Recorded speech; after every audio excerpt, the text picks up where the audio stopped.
All right, in today's lesson, we'll be discussing circulation and traffic patterns, and then we will also be covering in this video furniture arrangement. And that's what we'll be covering in today's video, and then we'll move on to another topic after our project.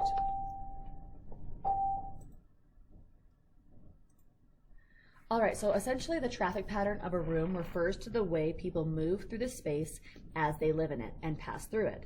Typically, a traffic pattern will begin at the entry door of the space and continue through to a secondary door or entry into another room. If you want to take a look at this traffic pattern right here, you will see the front entrance or the front door or main entrance is going to be on the left-hand side, and you see that where these lines are drawn in the floor plan is showing how a person would move throughout this space. They would walk down through the entryway, and then they could either walk, in this example, it shows them walking either to the dining area and dining room / kitchen area, or walking the other direction, or also walking up the stairs. But they could also break off and walk into this little sitting room area, or over to the piano, or so on and so forth. It really could be any number of places they could walk, but the line shows that this is how a person would move through a space, and specifically through this main living space. This is not a full floor plan. Obviously, there's no kitchen, there's no bedrooms. It's just showing you this main entrance and kind of how a person would move through it. What rooms should the family have access to? Oh, sorry, pause real quick. If you are watching this video, you need to make sure that you are doing your notes along with this video, and you are filling in your notes as we go. So what rooms should the family have access to? I want you to stop and think about this for a second, meaning either you live in this home as a family member or you are the homeowner. What rooms should you have access to in this space? Let's say you're the homeowner, okay? So you're the adult who his name is on the lease and this is your home. What rooms should you have access to? The answer is clearly all of them. If you live in this home and you are the homeowner, you have access to all these rooms. And so your traffic patterns are going to essentially move throughout the entire space. Now, depending on how you live, and if you live with a large family or say you live by yourself, it's gonna change the way you move throughout your space. Say you live in this home and you live, and it's only one floor. I think this is only one floor. I don't see any stairs right away. And so say you live in this one floor home and you own the home, but say you live by yourself. You may not be going into every single room on a day-to-day basis. You may be walking in from the garage, because if you own this home, okay, you're probably parking your car in the garage and coming through the entryway through that garage. And you may be going into the kitchen every single day, the great room every single day, the master bathroom and the master bedroom every single day, maybe the laundry room, that kind of stuff. But you may not be going into your guest bedrooms like bedroom 2 and bedroom 3 or your study every single day. Now, say you live in this home and you're the homeowner and you're a parent and you have several children, okay? Then you may be going into all these rooms every single day. You may be going from the master suite to the master bathroom, into the kitchen to make breakfast for your family or to get your breakfast ready for your kids, go through the great room. You may go into their bedrooms to wake them up, help them get ready in the bathrooms, eat in the dining room, go through the garage, go to the laundry room a lot. Depending on how it is your lifestyle is and how you live in the space is going to determine how you move throughout the space. And it just kind of all depends on your lifestyle. But as a homeowner, you do have access to every single room in this house. Now, what rooms should a guest have access to is the next question. Think about it. I want you to look at it's the same floor plan, and I want you to, you are gonna be, in this scenario, an overnight guest. So maybe you are a distant family member, or you're staying with a friend or whatnot, but you're gonna be an overnight guest in this home. What rooms should you have access to? So I'm gonna let you pause and think about that for a second, and then I'll give you the answers. I want you to look over this floor plan and see, as an overnight guest who does not own this home, what rooms would you have access to? The answer is going to be an entryway, of course. You need to be able to get into the home. So depending on how close you are to this person you're staying with, maybe they give you the garage code, maybe they just give you a key to the front door, but you're gonna need space to entry. Then you're probably gonna have access to the living room. If you're staying with this friend or family member or whatnot, you're probably gonna do some catching up and you're probably gonna hang out in the great room / family room. You're gonna have access to a dining room because at some point you are probably going to eat at this home, and so you're probably going to be in the dining area of some kind. And then you're gonna need access to a bathroom / powder room. Especially if you're staying overnight, you're gonna want access to a shower, sink, things like that. And a bathroom to be able to get ready and take care of yourself. And then if you're staying the night, obviously you'll have access to a bedroom. So as you can see, this is the areas of the home that I circled. Now, the reason you don't have access to the kitchen as a guest is because normally if you are staying as a guest, unless you are super close to this person, you're probably not going to be cooking in the kitchen with them. They're probably going to cook for you, or you just don't really go into the kitchen. Maybe you're just staying there for the night and you're going to eat out most of the time, but you aren't usually going to be in the kitchen. You're the guest, and so they're probably going to take care of that for you. What rooms fall into the work service category is the next question. We did go over this in our last lesson. So if you remember correctly, the rooms that fall into this category are your kitchen, your garage, and then your utility room. And then the reason I don't have office on here, yeah, I do have office, but the reason I only have these three connected, and there's a reason for it. So it says these rooms should have an easy access from the entry to the other parts of the home. Now again, you are living in this home, and so because you live in this home, you are probably going to be parking your car in the 3-car garage as you see in this floor plan, and you're going to be entering through that garage door. You want your kitchen, garage, and utility room, which also stands for laundry room, to be close together because number one, when you're coming into the garage, you may be carrying groceries, okay? Or all of your things that like from your work day or things like that. And you're going to want to have access to where your utility room is or your laundry room to be able to take your shoes off, set your bags down, hang your things up, so on and so forth. But you're also going to want to have access to the kitchen because if you're carrying in groceries, you're going to want to be able to be close to that area.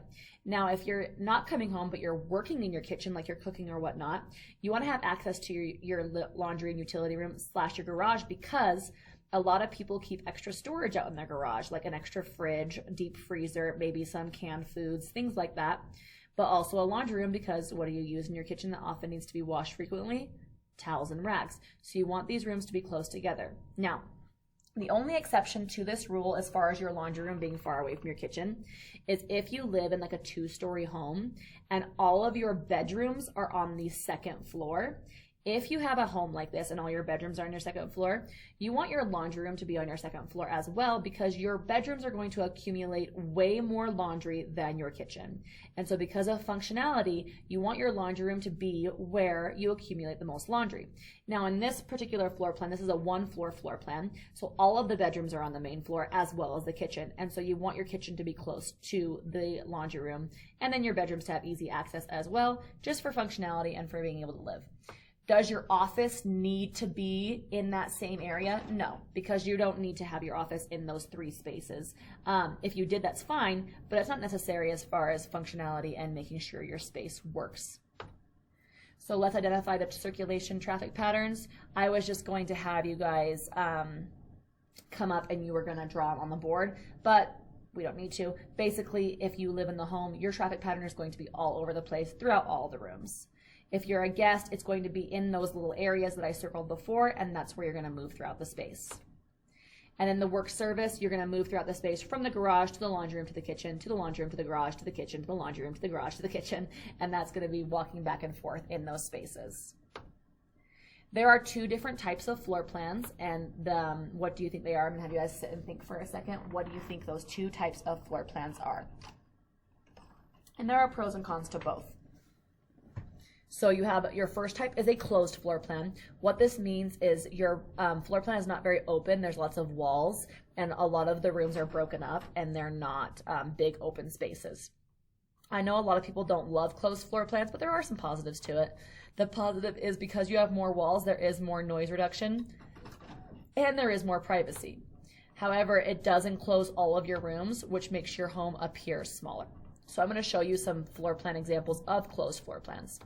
Essentially, you can tell if a floor plan is closed on if the kitchen and the living room are separate, okay? So you look in this space, the main door is going to be at the top of this screen. You can see it's dark brown, and then you walk in and you see like the shoe rack and that kind of stuff.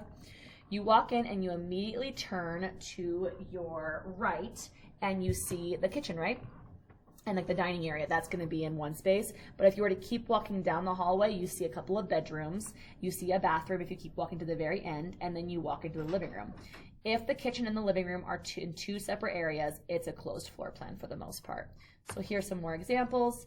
If you look at towards the bottom, you walk into that front door and you have like a sitting living room area type there, right there. You keep walking down the hallway and you see a dining room. And then behind the dining room, there's even a door that closes off your kitchen. So not only is your kitchen separate from your living room, it's completely enclosed by that door. So this is going to be an example of a closed floor plan. No matter what, you want your bedrooms closed off, obviously, because you want privacy. Basically, if a floor plan is going to have the dining, living, and kitchen all in one area, it's going to be an open floor plan. If it's blocked off, it's going to be a closed floor plan. So here are some open floor plans. The positives of an open floor plan are there are fewer walls, which saves cost on building materials. Homes tend to appear more spacious if they are open, but however, it does include less privacy and more noise because there are less walls. So here are some examples of some open floor plans. As you see, the entrance is at the bottom of the hallway, at the bottom of this floor plan. You walk in and you have this little entry/hallway, and then you walk in and you see a big kitchen, dining room, and living room, all in one space. Here's another one. You walk into that entry, it's that door that's open towards the left corner. You walk in and you see that one big huge room is your living room, dining room, and kitchen. Then you have your bedrooms in the back, a patio, and then like a basement type thing. But as you can see, one big space. Here's how you can tell if your home has been well designed, okay? Do you have adequate storage? What this means is 10 to 15% of your total square footage is used for storage. Now, depending on how big your house is and how much storage you're gonna have. We'll just do 10% because 10% in my brain is a lot easier to do in my head than 15%. If you have a math brain, go for it. I do not. So I always just do 10%. So if I have a 3,000 square foot home, I'm gonna want at least 300 square footage of storage. If I have a 1,000 square foot apartment, I want at least 100 square feet of storage. If I have a ginormous 7,000 square foot home, I'm gonna want at least 700 square feet of storage. And basically you get the square footage by timesing your width times your length, and that's your square footage. And then also, this doesn't mean that you have one giant 700 square foot closet. It means you have several storage rooms and several closets in your space, and them all added together equal at least 700 square feet if you have a 7,000 square foot home. If you have a 1,000 square foot apartment, you have several closets and storage areas that equal to at least 100 square feet, and so on and so forth. Do you have convenient circulation patterns? Do you move through your space effectively? Does it make sense? When you are walking through your space, do you take as few steps as possible because everything is where it's supposed to be? You have little wasted space. Does the space is it filled effectively? And then do you have connected spaces? Like, is your garage close to your kitchen? Is your kitchen close to the closets? Is your closets closest to the entry where you can hang things up? Do your stairs locate to your central hall, etc.?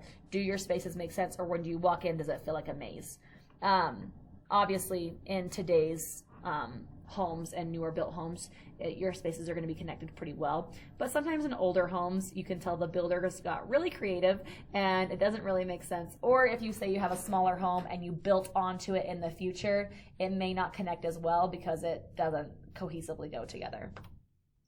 Now we're going to go over furniture arrangement in this lesson, and then I will explain the assignment that goes along with this in person. So let's start with some important questions I want you guys to ask yourself when talking about furniture arrangement. I want you guys to picture your dream home, okay? You built your dream, absolute majestic home. Part of this process, you have like $10,000 to furnish your home. You're going in with all new, all state of the art, all great, wonderful stuff, okay? And it's your dream, okay? Well, I want you to picture this home, and I want you to picture that you're walking in and it's completely empty. And now you're trying to figure out how it is you're going to furnish this space. What pieces are you going to purchase? Where are they going to be placed? What kind of feelings do you want to create within this space? And then these are the questions that are going to pop up in your head when you're trying to decide what to buy. What is the function of the room? How a space will be used dictates the selection and arrangement of furniture. How can you combine functions with furniture arrangement? Can the living and the dining areas be combined? Can a bedroom also serve as an office, a reading room, a dressing room, etc.? If you have a small space, You may need to combine functions. What are the mechanical or architectural functions that must be considered when placing furniture? You don't want to cover your air circulation vents, obviously, or you're not going to have any air. Your doors and windows need to obviously have access to them. When you want access to your electrical outlets, so you can be able to plug things in, phone jacks, television cables, fireplaces, stairs. These things are going to determine how you place your furniture. What will the flow of traffic be and how can you control it? You want to place furniture at key locations to direct traffic flow or restrict or redirect traffic flow. Example, the function of a kitchen is to cook and prepare food. You need enough space to achieve that function. So here I have two very different kitchens. We look at the one on the left, and it is a very small kitchen. This is a kitchen in an apartment, okay? And you look at it, and it's very small. It's very tight. You wouldn't want to be able to have a lot of people in this kitchen. But can you cook and prepare food, and can you sit and eat? The answers are yes. Okay, you can do that in this kitchen. It does serve its function. Then obviously the picture on the right, you see that it's a very large kitchen. Do you have enough space to cook and prepare food and to eat? Yes. So both kitchens meet their function. Obviously, one is just going to be more minimalistic while the other one is more extravagant. Functions can be combined. So I want to show you this example of this office, okay? You see you've got a lot of adequate storage, you've got a TV in there, you've got a very nice big desk with a chair and a computer, you've got plenty of space. But what you may not recognize is that big, huge cabinet on the back wall is actually a Murphy bed, and that bed can be pulled down. So now this office is also a bedroom, and I think that's really cool because number one, this could be an awesome way to have a guest bedroom if you want to be able to have a space for guests to stay, but also have a space to get your work done, to where the bed only has to be used on certain occasions. Or also, if you live in this space and you want to be able to have a workspace in your bedroom, this is a way you could do it. You want to be able to make sure that your mechanical and architectural functions are where they need to be as far as where you are going to be comfortable. You want your outlets close to where your bed is because that's where you charge your phone. You want to be able to plug your TV in and not have the cord go all the way across the wall. You want to be able to plug things in where you want them to function, if that makes sense. When you're looking at the traffic flow, does it make sense? How do you create a feeling of balance in a room? Make sure walls all lend visual weight. Make sure the furniture, doors, windows, and fireplaces are balanced within each other. Your visual mass is more important than dimensions. Groupings should be balanced and do not overcrowd the room with furniture. You want to group furniture around a focal point. If you have a home with a giant fireplace or a really amazing windows, maybe that's your focal point. But not every space has one. You can create a focal point. If you look in this space right here, number one, you have the most gorgeous windows in this space, which can also be used, but you can tell that in between the windows, they put that giant painting there that create a focal point. If the room lacks a focal point, you can use a piece of furniture as the focal point. So you look here, and this room has a fireplace, so that could be a focal point. But also putting a coffee table in the center of a living space is going to create a focal point as well. So there are the different seating arrangement groupings we're going to go over. You have your first one is a straight line. Your second one is an L shape. Your third one is a U-shaped. Your fourth one is a box-shaped. And our last one is parallel. We'll give you a second to write those down.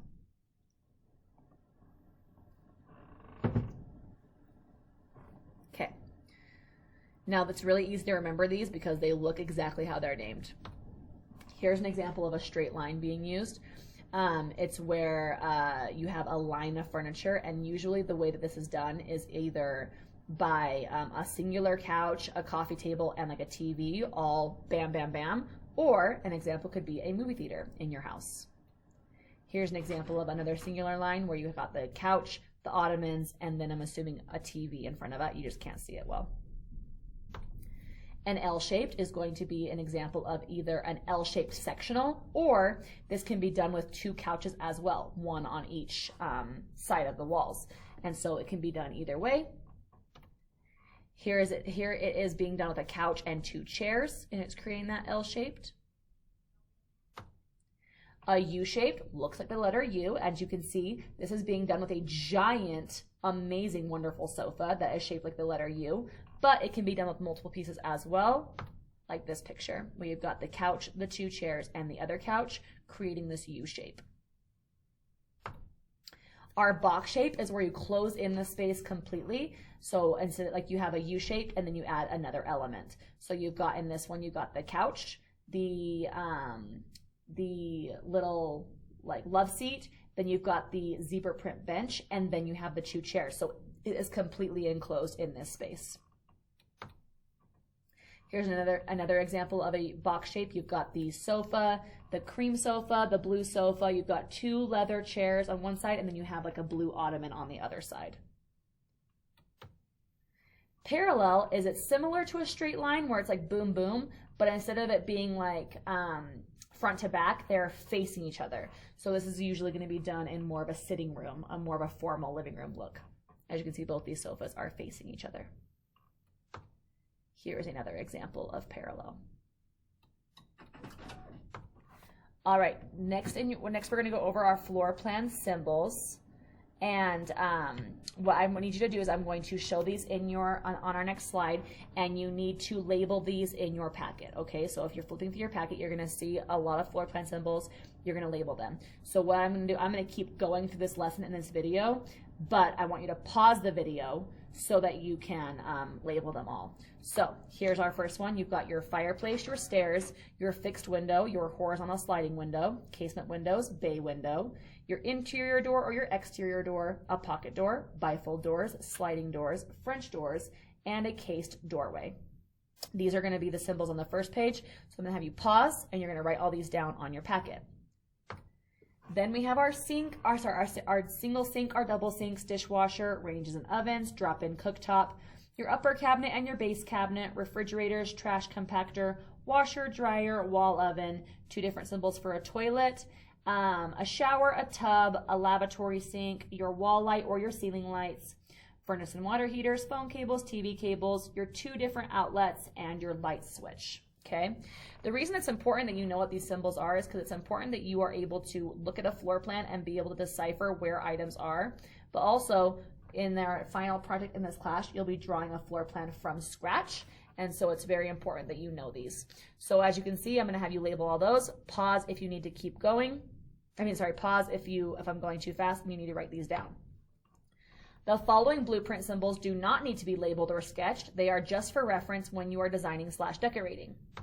So as you can see, I included a bunch of dressers, pianos, ping pong tables, pool tables, rugs, fireplaces, different hooks, things like that, plants, and these are all in your packet as well. Different sofas, couches, chairs, tables, things like that. Different types of beds, carpet, plants, pianos, bookcases, different cabinets. These are all just to help reference when you are doing the project that I'm going to explain in person. Okay, so here is your assignment. You are going to be furnishing a floor plan. And like I said, I'm going to explain this in detail in person. So right now you're going to be done with your lesson, but when we're in person, I will be explaining the assignment. But you'll be given a 3-page blank floor plan.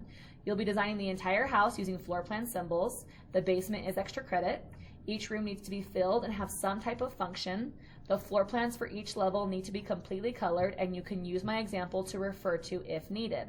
The front of the home needs to be fully colored, and you will cut out the front of the home as well as each floor plan on the thick black line. You will mount each picture on a piece of black cardstock using the front and back, so you'll only be using 2 sheets of black cardstock, and you will title each page in professional lettering. Page 1 will be my home, the back of that page will be your main floor, page 2 will be upstairs, and then the back of that will be your basement, okay? The basement is extra credit. And like I said, I will be explaining this in person and going through the example, so no stresses there, and you are not going to start this until I have explained it in person. So that's our lesson for today, and make sure you filled out your note packet.